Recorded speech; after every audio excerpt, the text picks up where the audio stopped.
Hello everyone, এই দেখেন আজকে চলে আসলাম ভাবির বাসায়, পাশের বাসার ভাবির বাসায়। আর আজকে কি খেতে আসলাম সেটাই হচ্ছে দেখার বিষয়। এই দেখেন কত রকমের বাহারি পদের ভর্তা। তো কি কি ভর্তা সেটাই আমি আপনাদেরকে বলছি। কালিজিরা ভর্তা, চিংড়ি মাছ ভর্তা, চাপা শুটকি ভর্তা, তারপর হচ্ছে এটা ধনেপাতা ভর্তা, মরিচ ভর্তা, মানে অনেক পদের বাহারি রকমের ভর্তা দিয়ে আজকে আমরা কি খাবো জানেন? খুদের ভাত। আর এটার জন্য ভাবির বাসায় দাওয়াত ছিল। আপনারা যদি খেতে চান তাহলে অবশ্যই চলে আসতে পারেন। খাওয়া শেষ না হতে আসতে হবে, খাওয়া শেষ হলে কিন্তু আসলে চলবে না। আর এই হচ্ছে খুদের ভাত সবার।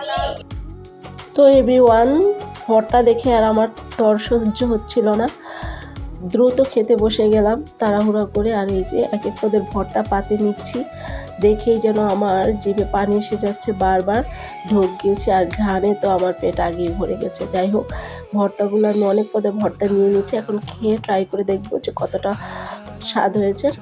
তো মাশাআল্লাহ, ভর্তাগুলো সত্যি খুব ভালো লাগছিল। এক একটা ভর্তা মুখে দিচ্ছিলাম আর মনে হচ্ছিল কি কি অমৃত খাচ্ছি। এত স্বাদ কেন ভাই ভর্তা দিয়ে ভাত, খুদের ভাত খেতে। আগে তো কখনো এরকমের স্বাদ পাইনি, তবে একসাথে খাওয়ার মজাটাই আলাদা। আর এই যে সব বান্ধবীরা মিলে একসাথে খাচ্ছি। এই যে আমার দুই বান্ধবী, আমার ক্যামেরার সামনে আসতে চাচ্ছিল না। তো সবাই ভালো থাকবেন, সুস্থ থাকবেন আর আমাদের জন্য দোয়া করবেন।